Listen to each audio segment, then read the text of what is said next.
जियो financial की entry होने वाली इस मार्केट में, उससे सेक्टोरली क्या चेंजेस आएंगे और जो उसके एस्टेब्लिश्ड प्लेयर्स हैं उस पर क्या असर पड़ेगा? तो एक तो मैं सुनील जी से पूरी तरह सहमत हूँ एज फार एज की मार्केट एक्सपांड होगा। अब हम देखते हैं कि रिलायंस ऑपरेट कैसे करता है। ठीक है, जिस मार्केट में भी रिलायंस आता है उस मार्केट के अंदर में एक तो इनके पास साइज को हैंडल करने की अमेजिंग एक्सपर्टीज है, क्योंकि इन्होंने हर बार ये डेमोन्स्ट्रेट किया है कि जब भी ये आते हैं एक स्केल जो है, ये इनको एक स्केल समझ में आता है, उस स्केल को हैंडल करना और उसकी flawless execution, I think so वो हमने हर बार देखी है। आप रिटेल को ले लीजिए, आप फाइनेंशियल को ले लीजिए, आप जियो को ले लीजिए, आपको जो भी बिजनेस समझ में आता है आप उसमें ले लीजिए, and they always try to become the number one player. Now what happens, अभी यहाँ पे इस पर्टिकुलर इवेंट को लेकर हम जो बात कर रहे हैं, होना ये है कि जो प्लेयर्स जिनकी खुद की एक लेगेसी स्टाइल ऑफ वर्किंग रही है और जिन्होंने ज्यादा पेनिट्रेट नहीं किया है अपॉर्चुनिटी को, उनके लिए अब यहाँ से जो ग्रोथ आनी है उसमें चैलेंज आएगी। ठीक है,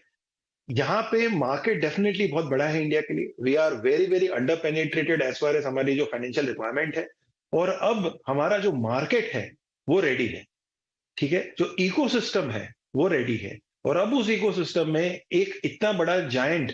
जो एंट्री ले रहा है और जिसकी एक पास्ट ट्रैक रिकॉर्ड रही है एक एक्सेलेंट एग्जीक्यूशन की, मुझे लग रहा है बिल्कुल वैसे के वैसे ही होने वाला है। हाँ बिल्कुल, इसमें एक चीज़ मैं जोड़ना चाहता हूँ जिसका मैं जवाब भी चाहिए। जैसे बहुत सारी आप लोगों ने कहा नई अपॉर्चुनिटी है जिसको लोगों ने ट्राई नहीं किया या अप्रोच करने की कोशिश नहीं की, जैसे उसमें मर्चेंट फाइनेंसिंग बहुत बहुत ही बड़ी है, जो किराना की फाइनेंसिंग, उसको किसी ने ट्राई नहीं किया,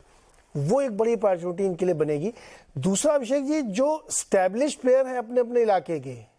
देखिए ये बहुत दिलचस्प है, इसको दर्शकों को समझना चाहिए कि ये जिस स्पेस में उतर रहे हैं, कंज्यूमर फाइनेंस में,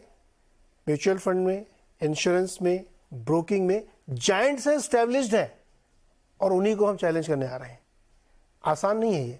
लेकिन फिर भी जैसा भी अभिषेक कहते हैं कि जिस लार्ज स्केल पे ये करते हैं काम और सक्सेसफुली करते हैं, आप रिटेल में देख लीजिए ना, रिटेल की भी हम लोग चर्चा नहीं कर रहे हैं क्योंकि वो अलग से नहीं आ रही कंपनी, लेकिन रिटेल आज भारत की सबसे बड़ी रिटेल कंपनी बन गई है और वो 2.5 लाख करोड़ का रेवेन्यू हो गया उसका। तो ये जो नई अपॉर्चुनिटी की अभिषेक आप बात करते हैं, यहाँ तो मतलब बिल्कुल खुला मैदान है इनके लिए। नहीं, अपॉर्चुनिटी रहेगी, और जैसे कि आप ये कह रहे थे कि भाई काफी स्टैब्लिश प्लेयर है तो कैसे सकेंगे उनके साथ, तो हमें ये भी देखना होगा कि इन्होंने लास्ट 6 साल में जो टेक्नोलॉजी पे स्पेंड किया है या ऐसे स्टार्टअप्स में स्ट्रेटेजिक इन्वेस्टमेंट्स किया है, इनकी एक पूरी इकोसिस्टम इन्होंने बैकएंड में रेडी कर ली।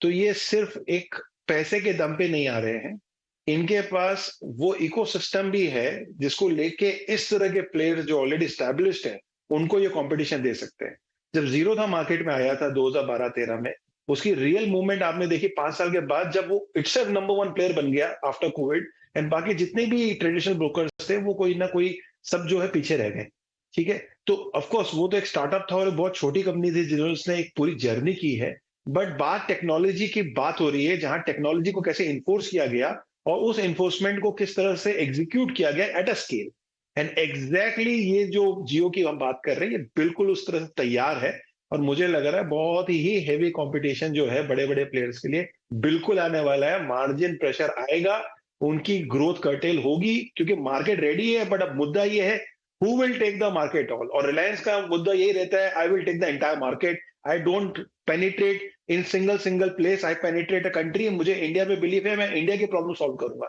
सो अगेन सब चाहते हैं बट आपको एग्जीक्यूट करना पड़ता है, एंड वही बात है, किसके पास टेक्नोलॉजी है, किसके पास एग्जीक्यूशन पावर है, एंड नथिंग लेस पैसा। वो तो हम बात ही कर रहे हैं कि किस बुक से ये शुरू कर रहे हैं, वही हर तरह से मतलब 5-6 लाख करोड़ की तो शुरुआती लेंडिंग की कैपेसिटी इनकी होगी, जो कि बहुत सारी कंपनी का मार्केट कैप नहीं होगा। आशीष चतुर्वेदी जी, आपका क्या व्यू है इसमें? देखिए